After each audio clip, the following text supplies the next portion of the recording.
Não podemos ir. A mamãe está bem. Minha esposa está organizando uma festa de aniversário e não podemos abandonar os convidados. Essas foram as palavras exatas que Samuel disse ao doutor quando o informaram que eu estava morrendo. Literalmente morrendo. Meu coração havia falhado 3 vezes na ambulância e meu filho de 42 anos escolheu os salgadinhos da Marcela em vez da vida da própria mãe. Estou aqui, conectada a máquinas que mantêm meu coração batendo, olhando para o teto desta sala fria do hospital. São 2 da madrugada e continuo completamente sozinha. O monitor cardíaco apita de forma irregular, lembrando-me que cada batida pode ser a última. E meus filhos estão brindando com champanhe a 30 quilômetros daqui. O cheiro de desinfetante se mistura com o sabor metálico que tenho na boca desde que acordei da cirurgia de emergência. Minhas mãos tremem cada vez que tento movê-las. E não é só pelos medicamentos. É pela raiva que sinto correndo em minhas veias como veneno puro. Dona Cecília, por favor, tente descansar. Patrícia, a enfermeira do turno da noite, me sussurra. É uma mulher jovem, talvez da idade das minhas noras, mas seus olhos têm uma compaixão que há anos não vejo na minha própria família. O médico disse que o mais importante agora é que a senhora se mantenha tranquila. Tranquila. Como posso estar tranquila quando acabei de descobrir que para meus filhos sou menos importante que uma celebração? O Dr. Carlos foi muito específico quando me contou sobre as ligações há 2 horas. Suas palavras ainda ressoam na minha cabeça como marteladas. Disse a eles textualmente que esta poderia ser a última noite da mãe deles, que o infarto foi maciço e que precisávamos que viessem imediatamente. A resposta de Gabriel foi ainda pior que a de seu irmão. Doutor, não pode esperar até amanhã? É que a Camila organizou tudo com semanas de antecedência e todos os convidados já chegaram. Minha mãe é forte, sempre se recuperou de tudo. Sempre me recuperei de tudo. Essa frase ressoa na minha cabeça como um eco doloroso. Me recuperei quando o pai deles nos abandonou há 25 anos, deixando-me com 2 adolescentes e dívidas que pareciam montanhas. Me recuperei quando tive que trabalhar em 3 empregos para mantê-los na faculdade particular, limpando escritórios de madrugada, servindo mesas em restaurante de dia e costurando roupas até altas horas da noite. Meus dedos ainda carregam as cicatrizes da máquina de costura. Me recuperei quando vendi minha casa, aquela casinha verde com jardim onde haviam crescido, para ajudar Samuel com a entrada da casa dele. É só temporário, mamãe, ele havia me dito. Te devolvo em 2 anos. Isso foi há 8 anos. Me recuperei quando emprestei minhas economias de toda uma vida, R$28 mil. 28 miúdos, que havia juntado centavo por centavo durante décadas, para o negócio de Gabriel, que nunca decolou. É um investimento seguro, mamãe. Em 6 meses te devolvo tudo com juros. O negócio faliu em 3 meses. Me recuperei quando Marcela me disse na frente de toda a família no jantar de Natal passado que meu vestido verde-oliva não era apropriado para a ocasião e que eu deveria me vestir mais de acordo com minha idade. Me recuperei quando Camila decidiu que meus jantares de domingo eram muito trabalho e que era melhor que comprassem comida para levar. Me recuperei quando gradualmente pararam de me convidar para as reuniões familiares, porque já sabe como é a vovó, sempre quer dar opinião em tudo. Mas isso é diferente. Desta vez não se trata de dinheiro perdido ou de desfeitas ignoradas. Desta vez se trata de algo que não posso recuperar. O conhecimento de que, quando realmente importava, quando minha vida estava por um fio, eles escolheram ficar em uma festa. O Dr. Carlos havia me explicado com voz grave. Dona Cecília, a senhora teve 3 paradas cardíacas durante o traslado. Os paramédicos conseguiram reanimá-la, mas esteve tecnicamente morta por 4 minutos. É um milagre que esteja aqui falando comigo. 4 minutos morta. E meus filhos estavam preocupados em não estragar a decoração rosa da festa da Marcela. A porta do meu quarto permanece fechada. Nenhuma ligação preocupada nestas 5 horas desde que acordei. Nenhuma mensagem de texto, apenas o som constante das máquinas que me mantém viva e o eco das palavras deles. Não podemos. Minha esposa está fazendo uma festa. Patrícia verifica meus sinais vitais a cada hora. Sua pressão está um pouco alta. Ela me diz com preocupação genuína. Está pensando em algo que a deixa nervosa? Se ela soubesse que estou pensando em 66 anos de amor incondicional jogados no lixo por um bolo de aniversário e balões coloridos. Neste momento, Enquanto olho as luzes da cidade através da janela do hospital, algo dentro de mim está se quebrando definitivamente. E não é meu coração, é algo muito mais profundo. É a última gota de esperança que eu tinha de que talvez, só talvez, eu ainda importasse para alguém neste mundo. Amanhã eles vão ligar, tenho certeza. Vão aparecer com flores baratas do supermercado e desculpas bem ensaiadas. Vão dizer que não entenderam a gravidade, que pensaram que era mais um dos meus exageros, como quando caí e fraturei o pulso no ano passado e demoraram 3 dias para vir me ver. Mas já é tarde demais. Esta noite me mostraram exatamente onde estou na lista de prioridades deles. E esse lugar está muito, muito lá embaixo.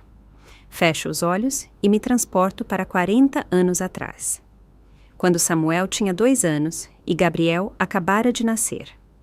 Morávamos naquela pequena casa de 2 quartos na Vila Isabel, com as paredes tão finas que podia ouvir os vizinhos respirar. Roberto, meu marido, então, trabalhava na fábrica de tecidos e eu ficava em casa cuidando das crianças.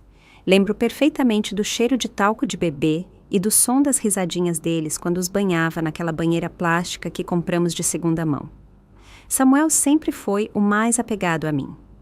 Mamãe, mamãe, repetia o dia todo, seguindo-me pela casa com suas perninhas roliças.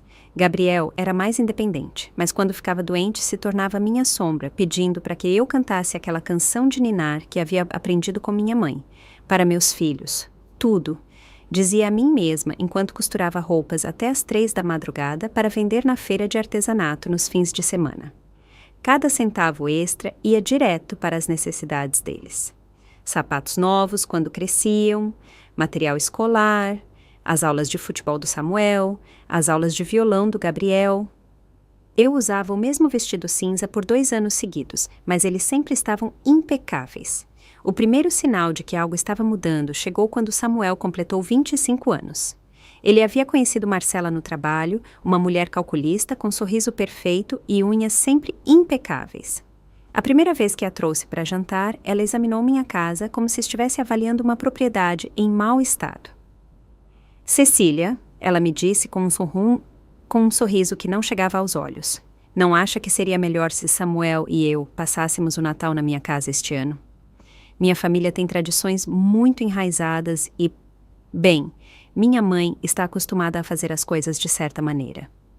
Naquele Natal, comi sozinha pela primeira vez em 25 anos. O peru que eu havia comprado ficou intocado na geladeira por 1 semana. Quando perguntei a Samuel como havia sido o jantar, ele respondeu: "Foi incrível, mamãe. A casa da Marcela é espetacular. Tem uma sala de jantar que parece de revista e a comida... Bem, a mãe dela é muito boa cozinheira." Como se meus 30 anos cozinhando para ele não tivessem significado nada. Gabriel seguiu o mesmo padrão 2 anos depois.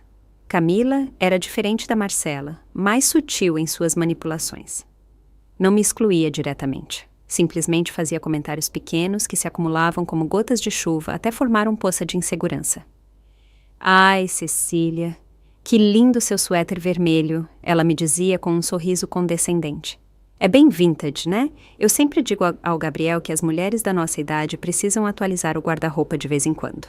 Ou quando eu preparava minha famosa lasanha, aquela receita que havia aperfeiçoado por décadas.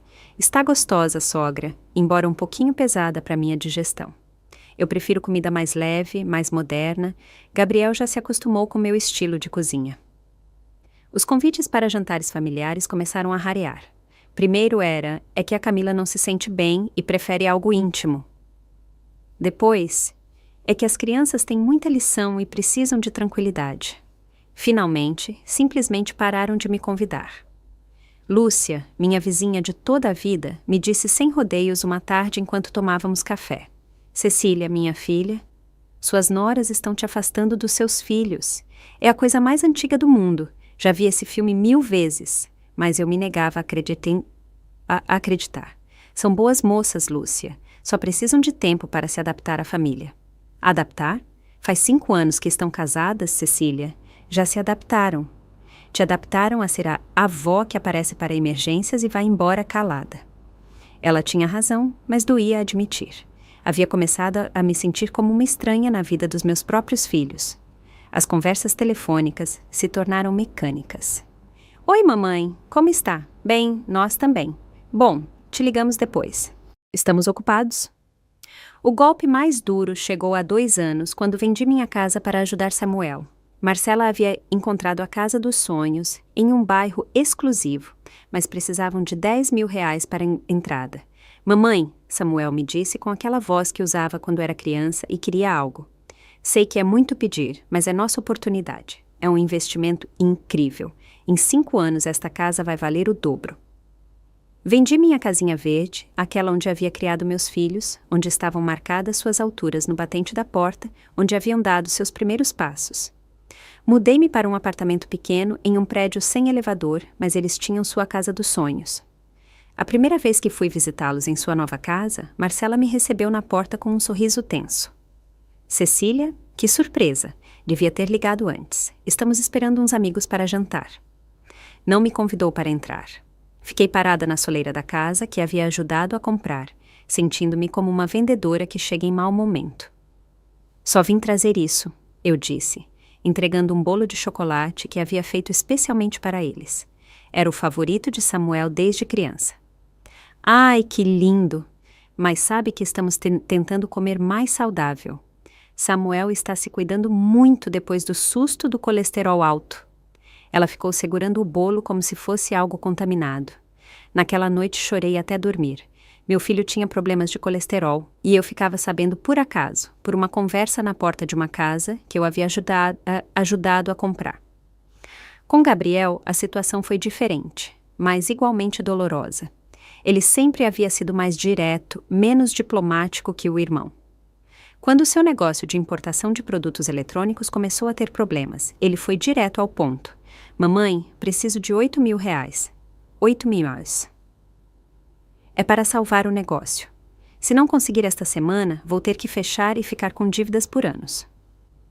Era todas as minhas economias, cada centavo que havia guardado trabalhando de madrugada, cada moeda que havia separado da minha pensão durante 10 anos.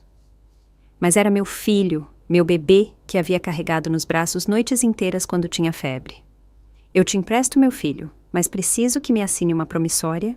Não é desconfiança, é só para ter tudo em ordem. Camila se indignou. Uma promissória? Sério? Cecília, vai cobrar juros do seu próprio filho? Que tipo de mãe faz isso? No final, emprestei o dinheiro sem promissória. É seu filho, eu disse a mim mesma. Ele sabe o que esse dinheiro significa para você. O negócio faliu em 3 meses. Os R$ 8.000, 8.000, se esfumaram junto com anos de sacrifícios e sonhos de uma velhice digna. Gabriel me disse, mamãe, você sabe como são os negócios. Às vezes se ganha, às vezes se perde. Pelo menos tentei, como se meu dinheiro tivesse sido fichas de cassino e não o resultado de décadas de trabalho. Agora, conectada a essas máquinas neste hospital frio, entendo que todos esses momentos foram me preparando para esta noite. Esta noite em que finalmente a máscara caiu e pude ver a verdade nua. Para meus filhos, sou prescindível. A dor havia começado 3 dias atrás, durante o almoço de domingo na casa de Samuel. Era meu 66º aniversário, embora ninguém parecesse se lembrar. Marcela lhe havia preparado uma salada leve e frango grelhado. Nada que se parecesse com as celebrações que eu costumava organizar para eles quando eram crianças. Mamãe, você parece cansada, Gabriel havia me dito enquanto beliscava sua comida sem levantar os olhos do telefone. Está dormindo bem? A verdade era que eu estava semanas sem dormir corretamente. Uma pressão estranha no peito me acordava todas as noites às 3 da madrugada, como se alguém estivesse sentado sobre minhas costelas. Mas eu não queria preocupá-los. Não queria que pensassem que era mais um dos meus exageros, como haviam começado a chamar minhas dores. Estou bem, meu filho. Só um pouco de azia à noite. Marcela soltou uma risada seca. É que na nossa idade o corpo já não processa a comida igual, Cecília. Eu digo para minha mãe que ela tem que comer mais leve, menos temperos, menos gordura. O corpo de uma mulher de 66 anos não é o mesmo de uma de 30. Naquela tarde, quando eu já estava me preparando para ir embora, Camila havia chegado com uma notícia que me partiu o coração sem que ela soubesse. Adivinhem, finalmente conseguimos a data para minha festa de aniversário. Vai ser esta quarta-feira no salão do Hotel Imperial. Estou meses planejando. Quarta-feira. Meu aniversário verdadeiro havia sido no domingo, mas ninguém mencionou. Na quarta-feira, iriam celebrar a Camila com toda a pompa do mundo. Vai ser incrível, continuou Camila emocionada. Contratei o melhor serviço de buffet da cidade. Vai ter música ao vivo, decoração temática e já confirmaram mais de 50 convidados. Gabriel me deu este vestido dourado precioso que custa R$ 1.200. R$ 1.200 em um vestido. Mais do que eu gasto em roupa em 2 anos. Fiquei calada, sentindo aquela pressão no peito se intensificar enquanto via meu filho sorrir orgulhoso por ter gastado em uma noite o que a mim dura 6 meses. Mamãe, obviamente você está convidada, Gabriel havia me dito, mas seu tom soava mais como cortesia forçada do que vontade real. Embora, você sabe, vai ser algo elegante. Camila convidou muitas pessoas importantes do trabalho dela. A mensagem era clara. Venha, mas não nos envergonhe.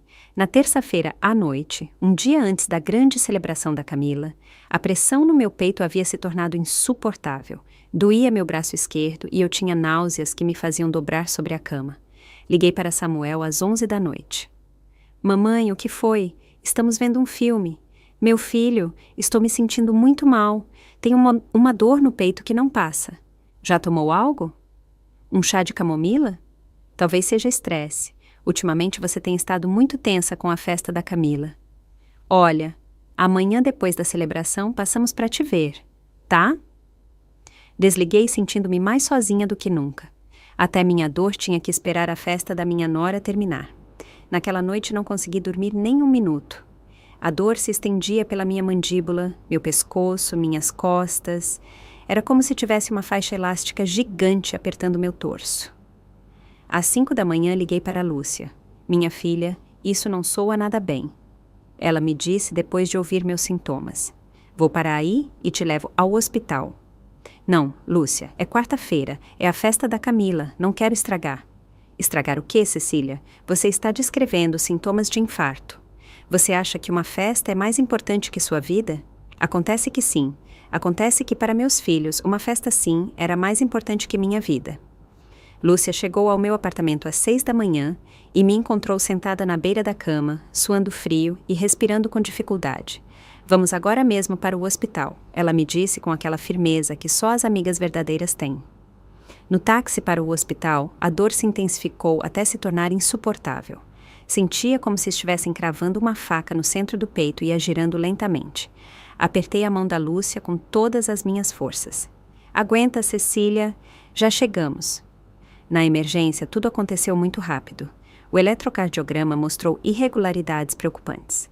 Minha pressão estava nas alturas e os níveis de enzimas cardíacas confirmaram o que os médicos já suspeitavam. Eu estava tendo um infarto maciço. Precisamos operar imediatamente. O Dr. Carlos havia me dito enquanto preparava a maca para me levar à cirurgia. Há alguém que possamos ligar? Família próxima? Com a voz entrecortada pela dor e pelos medicamentos, dei-lhes os números dos meus filhos. Por favor, digam a eles que é urgente, que venham agora. Lúcia ficou segurando minha mão até que me levassem ao centro cirúrgico. Vou ficar aqui até você sair, minha filha, você não está sozinha. Mas sim, eu estava sozinha.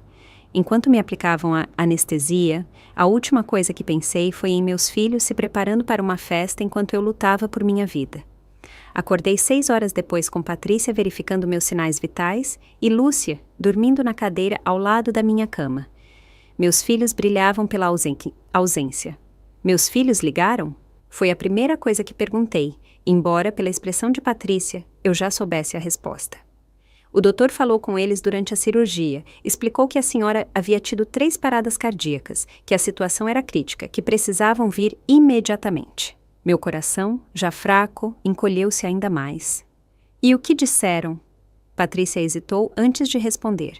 Claramente não queria ser a mensageira dessa traição, mas eu precisava ouvir a verdade completa. Seu filho mais velho disse que eles estavam em uma festa muito importante, que não podiam abandonar os convidados, que a senhora sempre havia sido forte e que estavam seguros de que a senhora ia se recuperar. As lágrimas começaram a rolar pelo meu rosto sem que eu pudesse detê-las. Não era só a dor física do pós-operatório. Era a dor de descobrir que a festa da Camila, com seu vestido dourado de R$ 1.200, e seus salgadinhos elegantes, valia mais do que todos os anos que eu havia dedicado a criá-los. Seu filho mais novo, continuou Patrícia com voz suave, perguntou se podiam vir amanhã de manhã, depois que terminasse a celebração. Lúcia acordou ao ouvir meu choro e imediatamente se aproximou da cama. Minha filha, o que aconteceu? Está doendo algo? Dói tudo, Lúcia. Dói ter dedicado minha vida inteira a 2 filhos que preferem uma festa a saber se a mãe vai sobreviver à noite. Naquele momento, olhando para o teto do hospital às 3 da madrugada, enquanto meus filhos brindavam com champanhe a 30 quilômetros de distância, tomei uma decisão que mudaria tudo para sempre. Os 3 dias seguintes foram uma montanha-russa de emoções que jamais pensei que teria que viver. Cada hora que passava sem uma ligação dos meus filhos, parecia uma facada mais profunda em um coração que já estava literalmente quebrado. Patrícia havia começado a evitar meu olhar quando eu perguntava se alguém havia ligado perguntando por mim. Na quinta-feira de manhã, 24 horas depois da festa da Camila, finalmente o telefone do quarto tocou. Meu coração acelerou tanto que as máquinas começaram a apitar de forma alarmante. Era Samuel. Mamãe, como está? Acabamos de saber que você esteve no hospital. Por que não nos disse nada? O sangue me subiu à cabeça. Depois de tudo o que havia acontecido, depois que os médicos os chamaram múltiplas vezes, ele tinha a desfaçatez de me perguntar por que eu não tinha dito nada. Samuel, eu disse com uma voz que não reconhecia como minha. Os médicos te ligaram na quarta-feira. Te disseram que eu estava morrendo e que precisavam que você viesse imediatamente. Houve um silêncio incômodo do outro lado da linha. Ah, sim. Bom, é que a festa da Camila era muito importante. Havia vindo gente de muito longe. Não podíamos simplesmente cancelar tudo. Além disso, você sempre foi muito forte, mamãe. Pensamos que podia esperar umas horas. Umas horas? Minha vida podia esperar umas horas? Mamãe, não seja dramática. Já está bem, né? Os médicos disseram que a operação foi um sucesso. Olha, passamos para te ver no domingo depois do almoço. Que tal? Domingo. Faltavam 3 dias. Meu primeiro infarto podia esperar até depois do almoço de domingo. Desliguei sem me despedir. Patrícia, que havia estado fingindo organizar medicamentos para me dar privacidade, aproximou-se com expressão preocupada. Dona Cecília, sua pressão arterial disparou. Está bem? Não, Patrícia, não estou bem e acho que nunca mais vou voltar a estar bem. Naquela tarde chegou Gabriel, mas não sozinho. Vinha acompanhado de Camila, que parecia radiante depois de sua celebração bem-sucedida. Ela usava uns brincos dourados que combinavam com o vestido que havia usado na festa, e sua maquiagem estava perfeitamente aplicada. Eu, enquanto isso, tinha o cabelo oleoso, o avental do hospital manchado e tubos saindo dos meus braços. Sogra, como está? Que susto a senhora nos deu? Disse Camila com um sorriso que não chegava aos olhos. Gabriel me contou o que aconteceu. Que azar que tenha sido justo no dia da minha festa, né? Azar. Como se meu infarto tivesse sido um inconveniente planejado especificamente para arruinar a celebração dela. A festa foi incrível, mamãe, Gabriel me disse enquanto se sentava na cadeira mais afastada da minha cama. Você devia ter visto a decoração. Camila realmente se superou. Vieram mais de 60 pessoas, incluindo o chefe da Camila e vários clientes importantes do meu trabalho. Ele me falava da festa enquanto eu havia estado lutando por minha vida. Ele me falava da decoração e dos contatos importantes que haviam feito. Como a senhora se sente? Perguntou Camila. Mas seu tom sugeria que esperava uma resposta curta e positiva. A senhora parece muito melhor do que esperávamos. Os médicos de hoje fazem milagres, né? Os médicos disseram que tive 3 paradas cardíacas, eu disse, observando as reações deles. Estive clinicamente morta por 4 minutos. Gabriel se remexeu desconfortável em sua cadeira. Bom, mas já passou, mamãe. O importante é que você está viva e está se recuperando. O importante, repeti, sentindo que algo dentro de mim se endurecia como cimento, é que enquanto eu estava morrendo, vocês estavam comendo salgadinhos e rindo com os convidados. Camila franziu a testa. Cecília, não é justo que nos faça sentir culpados. Nós não sabíamos que era tão grave. Além disso, o que íamos fazer no hospital? Não somos médicos. Era melhor que estivéssemos onde podíamos ser úteis, organizando a festa que havia custado tanto dinheiro e esforço. Ser úteis. Organizar uma festa era mais útil do que acompanhar a sogra moribunda. Olha, mamãe, interveio Gabriel. Já conversamos com a Camila e decidimos que vamos te ajudar mais. Podemos passar para te ver uma vez por semana, talvez nos domingos depois do almoço. E se precisar de algo urgente, pode nos ligar, desde que não seja em horário de trabalho ou quando tivermos compromissos importantes. Uma vez por semana depois do almoço, se não tivessem compromissos importantes. Foi nesse momento, olhando meu filho mais novo falar comigo, como se eu fosse uma carga que precisava ser redistribuída em sua agenda, que algo se rompeu definitivamente dentro de mim. Não foi meu coração. Desta vez foi algo muito mais profundo. Foi a última fibra de esperança que eu tinha de que talvez em algum lugar muito escondido ainda restava algo do amor que havia plantado neles durante todos esses anos. Sabem de uma coisa? Eu disse com uma voz estranhamente tranquila. Vocês têm razão, não deveriam se sentir culpados. Ambos relaxaram visivelmente, pensando que eu havia entendido o ponto de vista deles.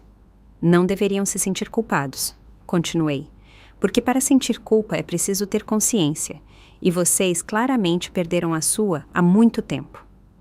A expressão de Camila mudou imediatamente. Cecília, não há necessidade de ser grosseira. Nós viemos aqui para te apoiar, apesar de termos 1000 coisas para fazer. Me apoiar? Eu ri, mas não havia humor na minha risada. Vocês vieram para cumprir o mínimo esforço social requerido para poder dizer que visitaram a mãe doente. Vieram para poder dormir tranquilos, sabendo que fizeram sua boa ação do dia. Gabriel se levantou, claramente incomodado. Mamãe, você está sendo injusta. Acabamos de te explicar por que não pudemos vir antes. A festa da Camila era importante para nós, para nosso futuro. Não podemos cancelar nossa vida toda vez que você tem um problema de saúde. Toda vez que tenho um problema de saúde, como se infartos fossem resfriados que Leo pegava regularmente para chamar a atenção. Você tem razão, meu filho, eu disse, sentindo uma calma estranha me invadir. Não podem cancelar sua vida e eu não vou pedir isso nunca mais. Camila sorriu, pensando que havia vencido. Que bom que a senhora entende, sogra. É importante que todos tenhamos limites saudáveis nas relações familiares. Limites saudáveis. Essa era uma forma interessante de descrever o abandono emocional. Ficaram outros 10 minutos falando principalmente entre eles sobre os planos que tinham para o fim de semana, sobre uma viagem que estavam planejando para o próximo mês, sobre um novo tapete que Camila queria comprar para a sala. Eu era apenas uma espectadora silenciosa de suas vidas prósperas e ocupadas. Quando finalmente foram embora, prometendo vagamente que voltariam em breve, fiquei sozinha com Patrícia. E o peso de uma revelação que estava me mudando por completo. Dona Cecília, Patrícia me disse enquanto verificava meu soro. Não gosto de como a senhora está. Quer que eu chame mais alguém? Tem outros familiares, amigos próximos? Tenho a Lúcia, eu disse. E aparentemente isso é mais do que eu tinha com meus próprios filhos. Naquela noite, enquanto eu ouvia os sons do hospital e sentia a dor latejante em meu peito cicatrizado, comecei a planejar algo que jamais pensei que teria que fazer. Algo definitivo. Algo que lhes mostraria o verdadeiro custo de suas decisões. Naquela noite não consegui dormir. Não era só pela dor física que ainda me atravessava o peito como punhais, mas por uma clareza mental que eu não tinha há anos. Pela primeira vez em décadas, eu estava vendo minha vida sem o filtro do amor incondicional de mãe. Estava vendo a realidade tal como era, não como eu havia querido que fosse. Me sentei na cama do hospital e pedi a Patrícia papel e caneta. Vai escrever cartas, dona Cecília? Ela me perguntou com aquela doçura que eu havia passado a apreciar mais do que as visitas dos meus próprios filhos. Algo assim, eu respondi. Preciso colocar meus pensamentos em ordem. Comecei a escrever e as palavras fluíram, como se tivessem esperado durante anos para sair. Não era apenas uma carta, era um inventário completo da minha vida, uma contabilidade emocional que nunca havia tido a coragem de fazer. Queridos Samuel e Gabriel, escrevi com a mão trêmula. Durante 66 anos eu vivi para vocês. Cada decisão que tomei, cada sacrifício que fiz, cada sonho que abandonei foi pensando no bem-estar e na felicidade de vocês. Hoje, deitada nesta cama de hospital, depois de ter estado clinicamente morta por 4 minutos, finalmente entendo que vocês não viveram um único dia pensando no meu. As lágrimas começaram a cair sobre o papel, manchando algumas palavras, mas continuei escrevendo. Eu tinha 66 anos de coisas para dizer. Quando o pai de vocês nos abandonou, eu tinha 35 anos e vocês tinham 18 e 15 anos, respectivamente. Eu era jovem, era atraente, tinha pretendentes que queriam formar uma família comigo, mas escolhi ficar sozinha para me dedicar completamente a vocês. Não queria que nenhum homem os fizesse sentir que eram um peso ou que atrapalhavam. Sacrifiquei a possibilidade de ter um parceiro, de ter mais filhos, de ter uma vida amorosa plena, porque vocês seriam minha prioridade absoluta. Lembrei-me do seu Ricardo, o viúvo que morava na casa da frente e que durante anos me levava flores toda sexta-feira. Era um homem bom, trabalhador, que me cortejava com a paciência de alguém que entende o valor das coisas importantes. Mas eu sempre lhe dizia que não podia pensar em romance, que meus filhos me precisavam. Ele se casou com outra mulher 5 anos depois e eu continuei sozinha, criando-os. Trabalhei em 3 empregos durante 8 anos para pagar a faculdade particular de vocês. Continuei escrevendo. Eu limpava escritórios das 4 às 7 da manhã. Trabalhava no restaurante das 8 às 4 da tarde e costurava roupas das 6 até a meia-noite. Dormia 3 horas por dia de segunda a sábado. Os domingos eu dedicava completamente a vocês. Lavava suas roupas, cozinhava suas comidas favoritas, os ajudava com as tarefas, os levava ao parque. Minha mão começou a doer, mas eu precisava escrever tudo. Era como se ao colocar no papel finalmente estivesse dando peso real a todos esses anos de dedicação silenciosa. Samuel, quando você se casou com Marcela, vendi minha casa para te ajudar com a entrada da sua. Essa casa verde onde você cresceu, onde aprendeu a andar, onde passamos os melhores natais de nossas vidas. A vendi sem pensar 2 vezes porque você disse que era sua oportunidade de ter uma vida melhor. Mudei-me para um apartamento de 1 quarto no 4º andar sem elevador, mas você tinha sua casa dos sonhos. Parei de escrever por um momento para limpar as lágrimas. Patrícia se aproximou com preocupação. Está se sentindo bem, dona Cecília? Sua pressão arterial está subindo outra vez. Estou bem, minha filha, pela primeira vez em anos. Estou perfeitamente bem. Continuei com a carta. Gabriel, quando seu negócio estava falindo, te emprestei minhas economias de toda uma vida, R$28 mil, 28 mil, que havia juntado centavo por centavo durante 10 anos, trabalhando nos fins de semana até os 70 anos. Vendendo comida na porta do meu prédio, economizando cada centavo da minha pensão. Era minha segurança para a velhice, minha tranquilidade para poder ficar doente sem ser um peso para ninguém. Mas você precisava desse dinheiro, e eu o dei sem hesitar. A ironia me atingiu como um tapa. Eu havia gasto minha segurança econômica para que eles não me vissem como um peso. E agora me viam exatamente como isso, um peso. Mas nada disso importa agora. Escrevi, sentindo que cada palavra me libertava um pouco mais. O que realmente me matou não foram os sacrifícios econômicos. O que me matou foi descobrir que na quarta-feira, quando eu estava lutando por minha vida em uma mesa de operações, vocês estavam brindando com champanhe em uma festa. Fechei os olhos e me permiti reviver essa humilhação mais uma vez. Era necessário sentir todo o peso dessa traição para poder fazer o que tinha que fazer. Os médicos ligaram para vocês às 2 da tarde para dizer que meu coração havia falhado, que eu havia tido múltiplas paradas cardíacas, que a situação era crítica. Disseram literalmente, esta pode ser a última noite da mãe de vocês, e vocês responderam que não podiam vir porque havia uma festa. Uma festa de aniversário com salgadinhos e música ao vivo valia mais do que a vida da mulher que os trouxe ao mundo. As palavras estavam ficando borradas pelas lágrimas, mas continuei. Eu precisava terminar. Hoje entendi algo que deveria ter entendido há anos. Vocês não me amam. Talvez me tivessem carinho quando eram crianças e precisavam de mim, mas esse sentimento se evaporou no momento em que se tornaram independentes. Agora sou apenas uma obrigação social incômoda, alguém para visitar de vez em quando para manter as aparências. Minha mão tremia enquanto eu escrevia as linhas seguintes, porque eu sabia que uma vez que as colocasse no papel, não haveria volta. Por isso tomei uma decisão que mudará nossas vidas para sempre. Não vou continuar vivendo como uma mãe mendigando migalhas de atenção de filhos que me veem como um estorvo. Não vou continuar fingindo que as visitas de compromisso e as ligações de cortesia me bastam. Não vou continuar aceitando que minha vida tenha menos valor que uma festa, que um jantar com amigos, que um fim de semana ocupado. Parei para respirar. O coração me batia forte, mas não era medo o que eu sentia. Era libertação. Quando lerem esta carta, eu já terei saído da vida de vocês para sempre. Não procurem, não vão me encontrar. Decidi começar de novo, em um lugar onde ninguém conheça minha história, onde eu possa ser simplesmente Cecília, não a mãe abandonada que se sacrificou por filhos ingratos. Patrícia se aproximou novamente. Dona Cecília, já são 4 da manhã. A senhora deveria descansar. Já quase terminei, minha filha. Só mais umas linhas. Esta decisão não a tomo com raiva, mas com amor próprio. O mesmo amor que lhes dei durante todos esses anos, finalmente vou dar a mim mesma.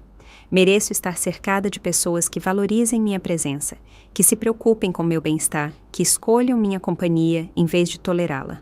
Eu estava chegando ao final e cada palavra me aproximava mais da liberdade que eu havia estado procurando sem saber. Não esperem que eu retorne. Não esperem uma reconciliação. Esta é minha despedida definitiva. Que sejam felizes com suas vidas ocupadas, suas festas importantes e suas prioridades bem claras. Eu vou ser feliz longe de vocês.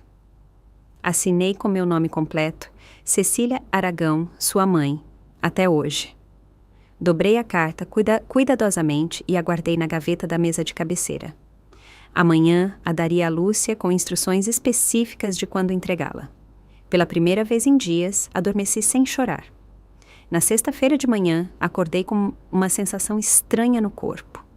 Não era a dor física que eu vinha carregando desde o infarto. Era algo diferente, uma mistura de nervosismo e emoção que eu não sentia há décadas.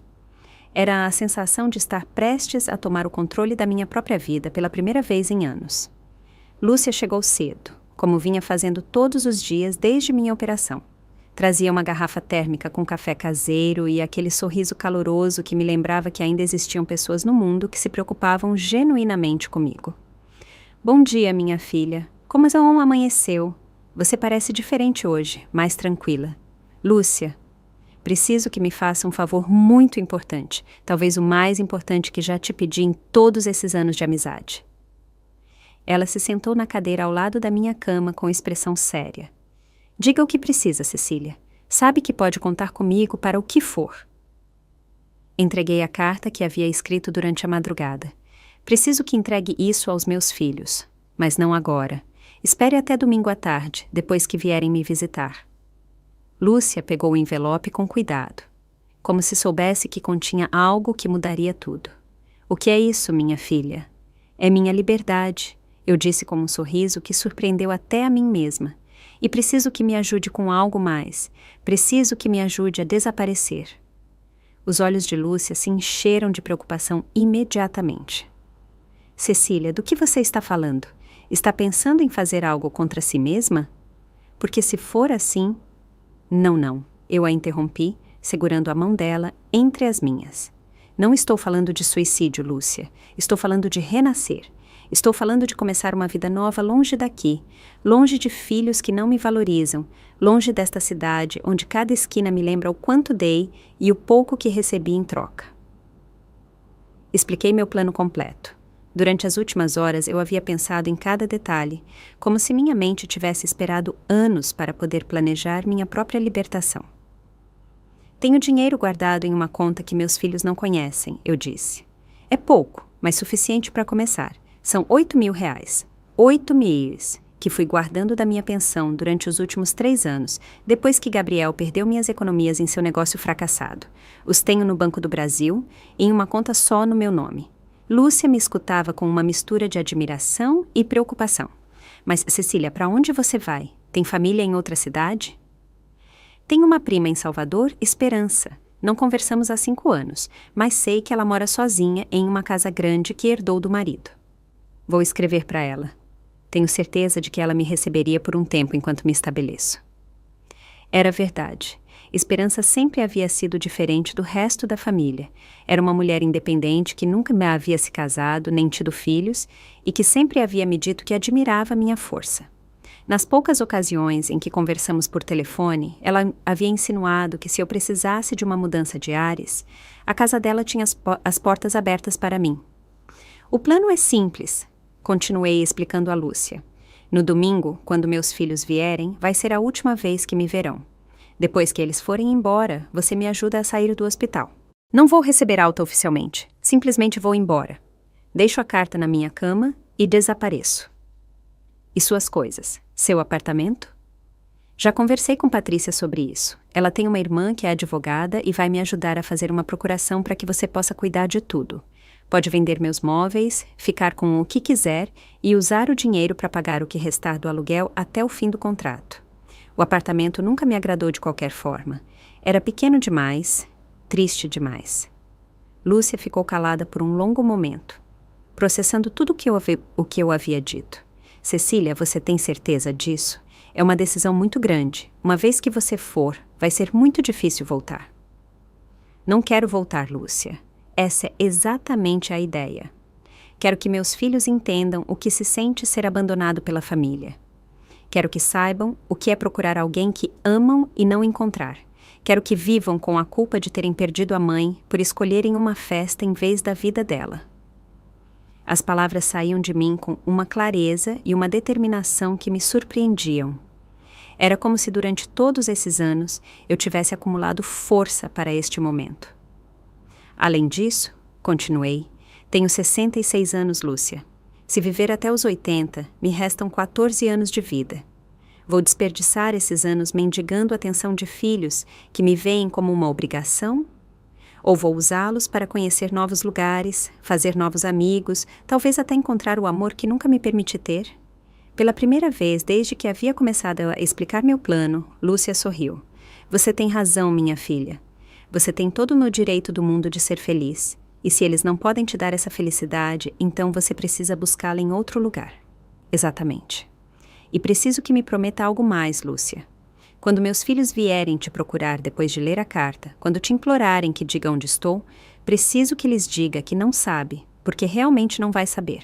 Não vou te dizer meu endereço exato em Salvador até que esteja completamente estabelecida e segura de que não quero que me encontrem. Lúcia assentiu com determinação. Prometo, Cecília, mas quero que me mantenha informada de como está. Que me ligue, nem que seja uma vez por semana para saber que está bem e segura. Claro, você é a única família real que tenho, Lúcia. Você é a irmã que nunca tive e a única pessoa que realmente se preocupa com meu bem-estar. Passamos o resto da manhã planejando os detalhes. Lúcia se encarregaria de contatar a irmã de Patrícia para os papéis legais. Eu ligaria para minha prima Esperança do telefone do hospital para explicar minha situação. Também precisava retirar meus R$8.000, do banco e convertê-los em dinheiro para a viagem. Sabe o que é o mais triste de tudo isso? Eu disse a Lúcia, enquanto organizávamos os últimos detalhes, que estou mais emocionada por esta nova vida do que por qualquer coisa que tenha acontecido nos últimos 10 anos. Me sinto como uma adolescente planejando fugir de casa. Mas em vez de fugir de pais controladores, estou fugindo de filhos ingratos. Não é triste, minha filha. É libertador. Você passou toda a sua vida adulta vivendo para os outros. Já é hora de viver para si mesma. Naquela tarde, liguei para a Esperança do telefone do hospital. Sua voz soou surpresa, mas genuinamente feliz em saber de mim. Cecília, que surpresa tão linda. Como está, prima? Esperança, preciso te contar algo importante. Estou passando por uma situação muito difícil com meus filhos e preciso fazer uma mudança radical na minha vida. Ainda está de pé o convite que me fez anos atrás de te visitar em Salvador? Ela não hesitou nem um segundo. Claro, prima. Esta casa é muito grande para mim sozinha e eu adoraria ter companhia. O que está acontecendo? Seus filhos estão bem? Meus filhos estão perfeitamente bem. Eu respondi com uma amargura que não pude esconder. Tão bem que não precisam da mãe para nada. Vou te contar tudo quando chegar, mas preciso ir embora daqui o mais rápido possível. Venha quando quiser, Cecília. Tem um quarto te esperando aqui pelo tempo que precisar. Quando desliguei o telefone, senti como se acabasse de comprar uma passagem para a liberdade. O domingo chegou mais rápido do que eu esperava. Acordei às 6 da manhã com uma mistura de ansiedade e emoção que me revirava o estômago. Era meu último dia sendo a mãe de Samuel e Gabriel. Amanhã de manhã seria simplesmente Cecília, uma mulher livre começando uma nova vida. Patrícia notou meu nervosismo enquanto verificava meus sinais vitais. A senhora parece muito tensa hoje, dona Cecília. Está preocupada com algo? Ao contrário, minha filha, estou emocionada. Hoje é o último dia de uma vida que já não me serve. Durante a manhã, repassei mentalmente tudo o que havia planejado. Lúcia havia retirado meus R$ 8.000, do banco na sexta-feira, e os tinha guardados em sua casa. A irmã de Patrícia havia preparado a procuração que permitiria a Lúcia cuidar dos meus assuntos legais. Minha prima Esperança estava esperando minha chegada em Salvador com os braços abertos. Tudo estava pronto. Samuel e Gabriel chegaram exatamente às 2 da tarde, como haviam prometido. Depois do almoço, é claro. Camila vinha com Gabriel, usando um vestido novo cor de coral que provavelmente custava mais do que eu gastava em comida em 2 meses. Marcela chegou 15 minutos depois, desculpando-se porque havia tido que terminar uma ligação super importante de trabalho. Mamãe, você parece muito melhor, Samuel me disse enquanto se sentava na cadeira mais afastada da minha cama. O doutor nos disse que provavelmente vão te dar alta esta semana. Sim, interveio Marcela. Dissemos que isso era impossível que fosse algo tão grave como os médicos haviam dito. Você sempre foi muito forte, como se minha força fosse uma desculpa para o abandono deles. E que planos você tem quando sair do hospital? Perguntou Camila com aquele sorriso falso que havia aperfeiçoado. Espero que entenda que com nossos horários de trabalho vai ser difícil te visitar com muita frequência, mas podemos te ligar nos fins de semana. Me ligar nos fins de semana, se não tivessem compromissos mais importantes, é claro. De fato, disse Gabriel. Estivemos conversando, Camila e eu, e pensamos que talvez seria uma boa ideia que a senhora considerasse se mudar para um desses lugares para pessoas mais velhas. Sabe, onde há enfermeiras 24 horas e atividades para mantê-la ocupada. Um asilo. Queriam me colocar em um asilo depois de terem me abandonado durante meu infarto. Há alguns muito bonitos, continuou Camila, animada com a ideia. Visitamos um no fim de semana passado só para pesquisar. É muito limpo. A comida parece decente e não é tão caro. Custa uns R$ 1.000, $1.000 por mês. Mas com sua pensão e uma pequena contribuição nossa seria totalmente viável. R$ 1.000 por mês, o mesmo que havia custado o vestido da Camila para sua festa de aniversário. O melhor de tudo, acrescentou Samuel, é que a senhora estaria rodeada de gente da sua idade. Poderia fazer amigas, jogar cartas, participar de atividades. Seria muito melhor do que ficar sozinha nesse apartamento, onde ninguém pode cuidar da senhora se acontecer algo. Fiquei calada observando meus 2 filhos planejarem minha vida como se fosse um problema logístico que precisava de solução. Não me estavam perguntando o que eu queria fazer. Estavam me informando que haviam decidido por mim. Além disso, continuou Marcela, seria mais seguro para todos. Se a senhora tiver outra emergência médica, o pessoal do lugar poderia lidar com isso sem que nós tenhamos que abandonar nossos trabalhos ou compromissos importantes. Aí estava a verdade nua. Queriam assegurar que da próxima vez que eu estivesse morrendo, não os incomodassem durante seus compromissos importantes. E quando pensam em implementar este plano? Eu perguntei com uma calma que me surpreendeu. Bom, não há pressa, disse Gabriel. Mas talvez nos próximos 2 ou 3 meses. Assim a senhora tem tempo para se acostumar com a ideia e nós podemos economizar para a taxa inicial. 2 ou 3 meses. O tempo que me davam para me preparar para meu exílio oficial. Sabem de uma coisa? Eu disse, sentindo um sorriso estranho se formando em meus lábios. Acho que vocês têm razão. Acho que preciso fazer uma mudança radical na minha vida. Os 4 relaxaram visivelmente, pensando que eu havia aceitado o plano deles. Que bom que a senhora vê dessa maneira, mamãe, disse Samuel. Vai ser o melhor para todos. Sem dúvida, acrescentei. Vai ser o melhor para todos.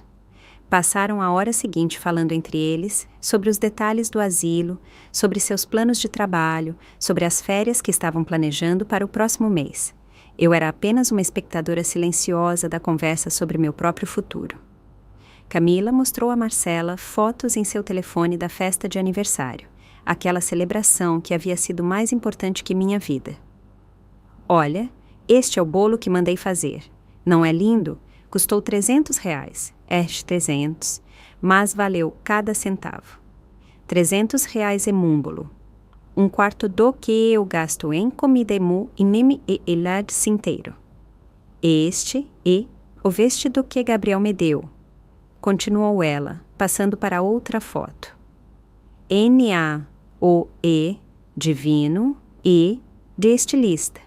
Custa-me R$200, rim 200. Mas meu marido diz que eu mereço. Ela merecia. Ela merecia um vestido de R$1.200. 1.200. Mas eu não merecia que viessem me ver enquanto eu morria. Às 4 da tarde começaram a fazer os gestos típicos de despedida. Marcela olhou para o relógio pela terceira vez em 5 minutos. Camila bocejou exageradamente. Gabriel verificou seu telefone com obviedade. Bom, mamãe, disse Samuel, levantando-se. Acho que já é hora de irmos. Temos um jantar com os pais da Marcela e não queremos chegar atrasados. Um jantar com os pais da Marcela. Claro que tinham pressa em ir embora. Está bem, meus filhos, vão tranquilos. Cada um me deu um beijo na testa, desses beijos rápidos e superficiais que se dão por compromisso. Camila inclusive limpou os lábios depois, como se minha pele tivesse deixado algum resíduo desagradável. Te ligamos esta semana, prometeu Gabriel da porta. E começamos a pesquisar mais asilos. Digo, residências para idosos, acrescentou Marcela. Se cuide muito, sogra, disse Camila com aquele sorriso falso. E não se preocupe com nada, nós vamos cuidar de tudo. Eles foram embora, deixando para trás o cheiro do perfume caro da Camila e o eco de suas promessas vazias. Fiquei sozinha no quarto, olhando a porta por onde meus filhos haviam acabado de sair. Em alguns minutos, Lúcia entraria para me ajudar com a última fase do meu plano. Em algumas horas, estaria em um ônibus para Salvador. Amanhã, a cama do hospital estaria vazia e meus filhos estariam lendo a carta que mudaria suas vidas para sempre. Pela primeira vez desde o infarto, sorri genuinamente. Não era um sorriso de felicidade, mas de libertação. Era o sorriso de uma mulher que finalmente havia decidido que sua própria vida valia mais do que o conforto emocional de filhos ingratos. Patrícia entrou para essa checagem da tarde. Como a senhora se sente depois da visita, dona Cecília? Me sinto livre, Patrícia. Pela primeira vez em décadas, me sinto completamente livre. Livre? Livre de quê? Livre da ilusão de que sou importante para alguém que não sou eu mesma. Às 6 da tarde chegou Lúcia, pontual como sempre. Trazia uma mala pequena com roupas que havia arrumado do meu apartamento e os R$8.000. 8 meses em dinheiro. Pronta para sua nova vida, minha filha. Mais que pronta, Lúcia. Levo anos esperando este momento sem saber. Às 7 da tarde, quando os corredores do hospital começaram a se esvaziar e o turno da noite se instalou com sua rotina mais relaxada, Lúcia e eu colocamos em prática o plano que mudaria minha vida para sempre. Era estranho sentir tanta adrenalina aos 66 anos, como se fosse uma adolescente fugindo de casa em vez de uma mulher idosa tomando o controle do próprio destino. Tem certeza de que quer fazer isso, Cecília? Lúcia me perguntou pela última vez enquanto me ajudava a vestir a roupa que havia trazido do meu apartamento. Uma vez que sairmos daqui, não haverá volta. Lúcia, levo 40 anos sem volta. Desde o dia em que decidi que meus filhos eram mais importantes do que eu mesma, não tive volta. Esta é a primeira vez em décadas que sinto que estou avançando em direção a algo, não fugindo de algo.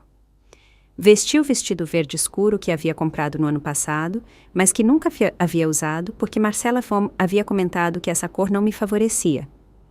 Hoje me parecia perfeito. Era a cor da esperança nova, do começo fresco. Patrícia entrou no momento exato que havíamos combinado. Seu turno terminava às 8 e ela havia concordado em nos ajudar com a parte mais delicada do plano, sair do hospital sem que ficasse registro oficial da minha partida. Dona Cecília, está pronta para isso? Minha irmã a está esperando no estacionamento com todos os papéis legais que precisa assinar. Pronta como nunca estive para nada na minha vida. Tirei a carta da gaveta da mesa de cabeceira e a deixei sobre o travesseiro bem visível. Era um envelope branco com os nomes dos meus filhos escritos com a minha letra mais cuidadosa. Parecia tão inocente, tão simples, mas eu sabia que essas 4 páginas iriam destruir o mundo confortável que eles haviam construído, ignorando minha existência. Lúcia, lembre-se, espere até amanhã à tarde para entregar isso a eles. Assim me dá tempo de chegar em Salvador e me estabelecer um pouco antes que o caos se instale. Lembro perfeitamente, minha filha. Amanhã, às 5 da tarde, vou à casa do Samuel e vou entregar a carta. E quando me perguntarem onde você está, vou dizer exatamente o que me disse, que não sei. Caminhamos pelos corredores do hospital como se fôssemos visitas normais, saindo depois do horário de visitas. Patrícia havia sido muito inteligente ao escolher esta hora. Havia movimento suficiente de pessoas para que não fôssemos conspícuas, mas não tanto a ponto de alguém prestar atenção específica a uma mulher idosa com uma mala pequena. No estacionamento nos esperava Renata Almeida, a irmã de Patrícia. Era uma mulher de uns 40 anos com expressão séria, mas amável, que me estendeu a mão com profissionalismo. Dona Cecília, sou Renata Almeida, advogada. Minha irmã me explicou sua situação e quero que saiba que tem todo o meu apoio. O que a senhora está fazendo exige muita coragem. Obrigada, advogada. Tem todos os papéis prontos? Aqui estão. Esta procuração dá a Dona Lúcia autoridade completa sobre seus assuntos financeiros e legais nesta cidade. Pode vender seus pertences, cancelar contratos, lidar com qualquer assunto que surja. Também preparei este documento que certifica que a senhora está mentalmente competente e que esta decisão está sendo tomada com plena consciência das consequências. Assinei todos os papéis sob a luz amarelada do estacionamento, sentindo que com cada assinatura me afastava mais da minha vida anterior e me aproximava mais da minha liberdade. E se meus filhos tentarem usar esses documentos para me declarar mentalmente incapaz? Eu perguntei. Impossível, respondeu Renata com segurança. Tenho testemunhas. Tenho documentação médica que demonstra que a senhora está em plenas faculdades e tenho evidências de que esta é uma decisão meditada, não impulsiva. Além disso, a senhora é uma idosa com direito absoluto de decidir onde e como viver. Lúcia me acompanhou até a rodoviária. A viagem de táxi silenciosa, cada uma perdida em seus próprios pensamentos.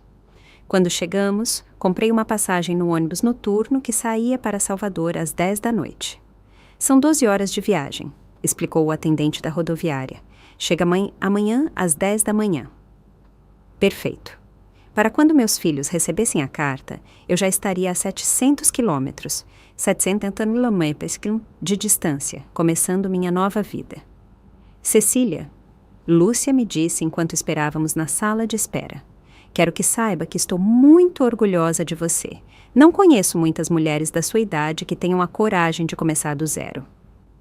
Não estou começando do zero, Lúcia. Estou começando com 66 anos de experiência, com R$8.000, 8.000 dólares no bolso e com a certeza de que mereço algo melhor do que migalhas de atenção. Quando anunciaram meu ônibus, nos abraçamos como as irmãs que havíamos nos tornado durante todos esses anos de amizade. Se cuide muito, minha filha, e me ligue assim que chegar para eu saber que está bem. Vou te ligar todas as semanas, Lúcia. Você é a única família que me resta, a única pessoa que realmente me demonstrou que meu bem-estar importa.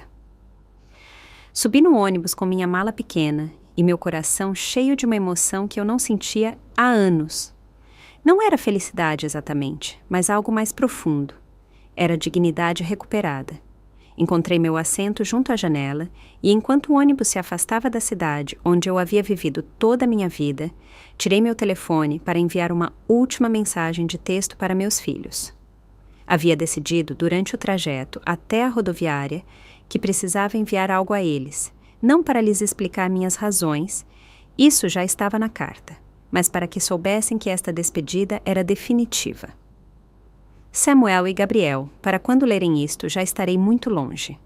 Em minha cama do hospital encontrarão uma carta que explica tudo. Não me procurem. Esta é a minha decisão final.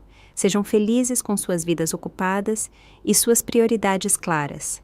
Eu vou ser feliz sem vocês, Cecília. Enviei a mensagem e imediatamente desliguei o telefone. Não queria ler suas respostas desesperadas, suas tentativas de manipulação emocional, suas súplicas de última hora. Eles já haviam tido uma vida inteira para me demonstrar que me amavam e haviam escolhido me demonstrar o contrário. O ônibus avançava pela estrada noturna, afastando-me quilômetro a quilômetro de uma vida de sacrifícios não reconhecidos e aproximando-me de uma vida de novas possibilidades. Pela janela, via passar luzes de pequenos vilarejos, casas onde provavelmente outras mães estavam jantando com filhos que as valorizavam, onde outras famílias se despediam com beijos genuínos e promessas cumpridas. Às 2 da madrugada, quando a maioria dos passageiros dormia, eu continuava acordada, pensando em tudo o que havia deixado para trás e tudo o que me esperava adiante. Não sentia tristeza, não sentia culpa, sentia algo que não havia experimentado em décadas: esperança. Minha prima Esperança havia me dito por telefone que Salvador era uma cidade linda, cheia de parques e mercados, com um clima perfeito e gente calorosa. Aqui você pode começar de novo, Cecília. Aqui ninguém vai conhecer sua história e você pode escrever uma nova. Escrever uma nova história. Gostei dessa ideia. Pela primeira vez em minha vida adulta, eu seria a protagonista da minha própria história, não um personagem secundário nas vidas dos meus filhos. O ônibus seguiu avançando pela estrada, levando-me em direção à minha liberdade. Cheguei em Salvador às 10 da manhã de segunda-feira, exatamente como havia calculado.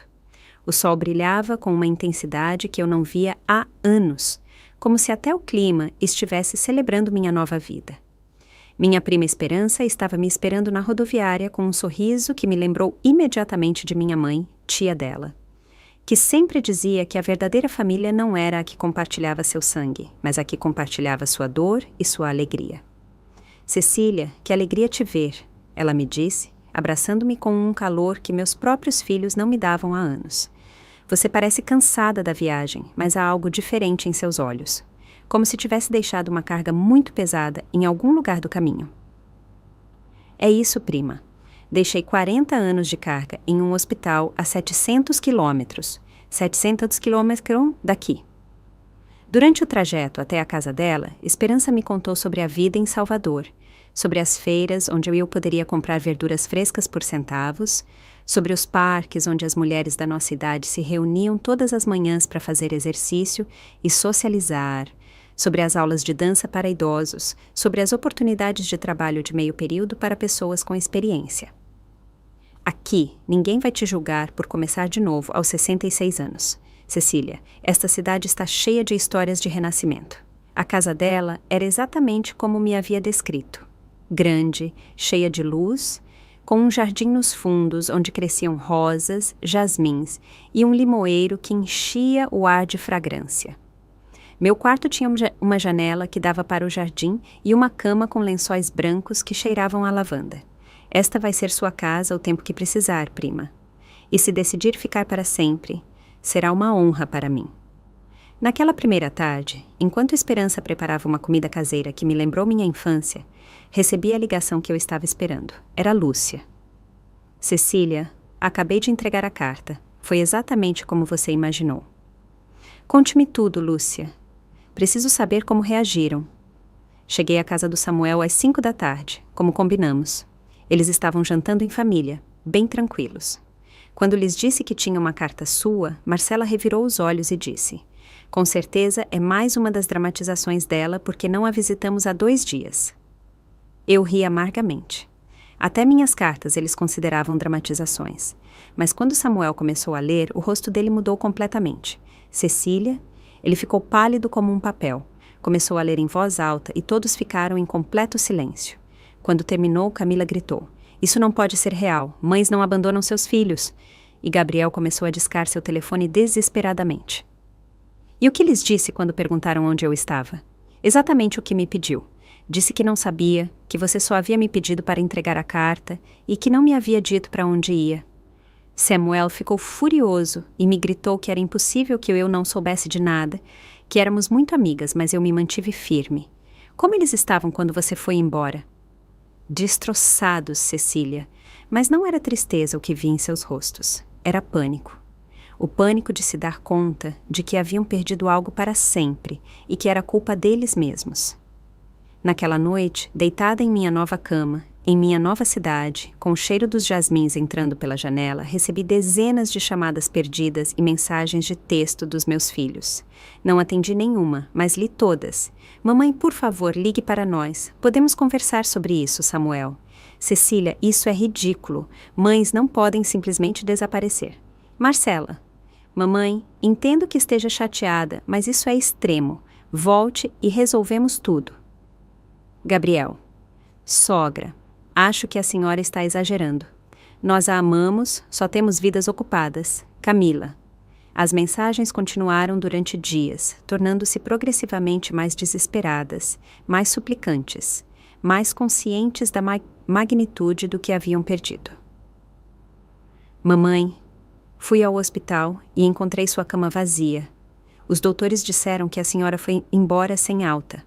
Isso é perigoso para a sua saúde, Samuel. Por favor, mamãe, pelo menos nos deixe saber que está bem. Estamos muito preocupados. Gabriel. Cecília, estivemos pensando e você tem razão em muitas coisas. Podemos mudar. Volte, por favor. Marcela, mas era tarde demais para mudanças. Era tarde demais para arrependimentos. Eles haviam tido 40 anos para mudar, 40 anos para me valorizar, 40 anos para me demonstrar que minha vida importava. Eu não ia dar a eles uma segunda oportunidade.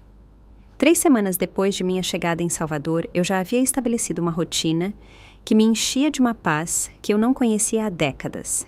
Eu me levantava cedo para caminhar pelo parque, com um grupo de mulheres da minha idade que me haviam recebido como se eu fosse uma amiga de toda a vida.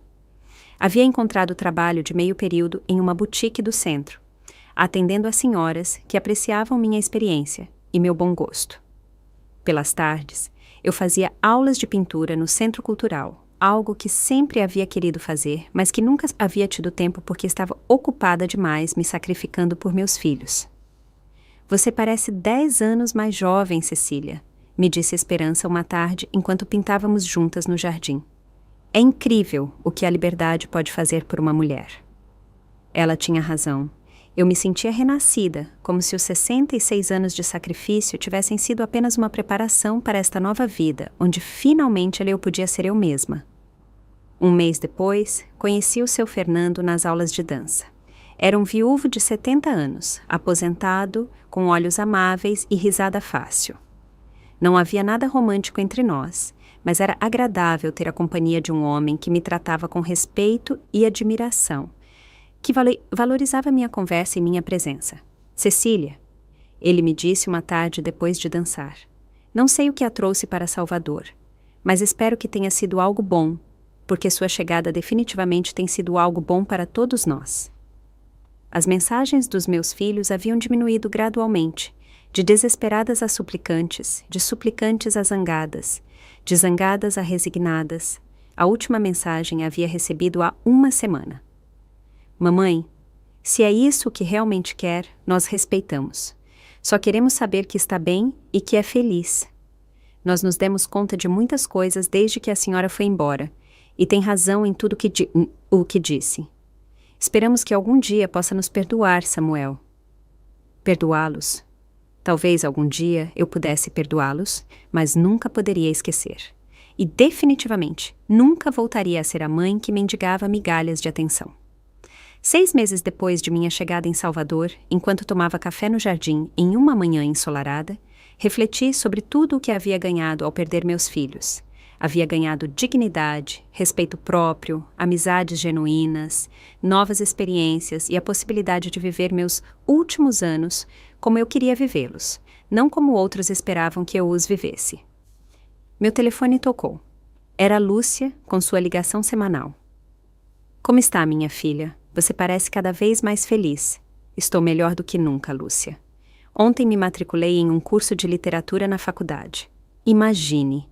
Aos 66 anos vou estudar algo que sempre me apaixonou, mas que nunca pude fazer porque estava ocupada demais criando filhos que não me valorizavam. Me dá muita alegria te ouvir assim, Cecília. E eles, soube de algo? Os vejo de vez em quando publicando fotos em redes sociais. Continuam com suas vidas ocupadas, suas festas importantes, seus compromissos urgentes.